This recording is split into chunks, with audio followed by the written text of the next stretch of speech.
Donc, nous avons une grande richesse à Saint-Hippolyte, des acquis précieux, un territoire exceptionnel. Vous avez vu la photo derrière, c'est la photo du lac Morancy. Et une qualité de vie unique qu'on veut préserver à tout prix. Donc, notre vision est claire. Il faut préserver ce qui fait notre force tout en planifiant le développement de notre municipalité en concertation avec intelligence et surtout équilibre. Ce qui veut dire que nous souhaitons planifier le développement de la municipalité en étant socialement responsable, où chacun va trouver sa place, va recevoir les services dont il a besoin. Environnement engagé, car protéger nos lacs, nos forêts, notre biodiversité, c'est aussi protéger notre identité. Économiquement viable, en appuyant les entrepreneurs ici et en respectant le rythme de croissance que les citoyens souhaitent, et résidentiellement réfléchi, des développements qui ne briment pas nos milieux naturels. Nos objectifs. Nous souhaitons instaurer un véritable travail d'équipe à l'hôtel de ville, avec le conseil, les employés et les citoyens. Vous me connaissez, je suis une femme de concertation, de mobilisation et de solutions partagées. Actuellement, ce qu'on entend, c'est que tous les politiciens de ce monde veulent être à l'écoute des citoyens. On en a discuté en équipe. Nous, on ne souhaite pas être à l'écoute, on veut considérer les citoyens, on veut les entendre, collaborer, bâtir ensemble. Hey, ça, c'est bon. Yeah!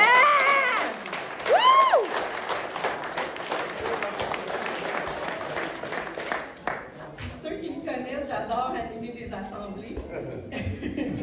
J'en anime dans mon travail, surtout les plus corsés, je vous aime. Mais je rêve d'assemblées municipales dynamiques, on s'est dit, là, on veut vraiment rendre dynamiques nos assemblées, vivantes et inspirantes. On veut que les citoyens et les citoyennes se sentent invités à participer. C'est pas le cas actuellement.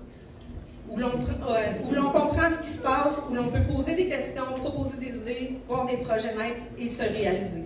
Je veux que la vie démocratique municipale soit une source de fierté à Saint-Hippolyte, un lieu d'innovation, un moteur d'engagement citoyen. C'est hyper important pour moi. Donc, nos intentions aussi, on souhaite bâtir ensemble une image à l'avenir de notre communauté. Ça, c'est les premiers engagements qu'on souhaite mettre de l'avant. Donc, on s'engage à consulter les citoyens et les citoyennes pour poursuivre la revitalisation du noyau villageois, incluant le secteur du Mont-Tirol, dans le respect de notre identité et de notre cadre de vie.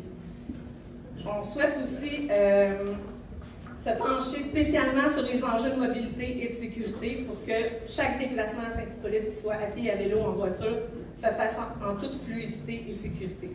On souhaite aussi que les citoyens et les citoyennes puissent avoir des services de proximité, qu'ils soient commerciaux ou municipaux, pour répondre à leurs besoins concrets, tout en favorisant l'économie locale. On souhaite, en concertation avec les citoyens, planifier le développement futur de notre municipalité de manière cohérente avec la protection de notre environnement. On est à la croisée des chemins à Saint-Hippolyte. On doit se pencher sur notre développement et décider ensemble de ce qu'on souhaite faire. Donc, toutes ces intentions, en ajoutant celles qui nous seront proposées durant la campagne. D'ailleurs, on commence aujourd'hui à vous consulter. N'hésitez pas à nous mettre vos idées. Ça va alimenter nos réflexions de notre équipe. Donc, on a un tableau ici pour les adultes. Moi et Chantal, on est des experts de la consultation. Puis derrière, c'est pour les enfants. Les enfants, n'oubliez pas d'aller pour voilà. Donc, toutes ces intentions, en ajoutant celles qui nous seront proposées durant cette campagne électorale, se retrouveront dans notre futur programme qu'on va lancer à l'automne et seront réalisées assurément dans un esprit de saine gestion des fonds publics. Soyez-en assurés.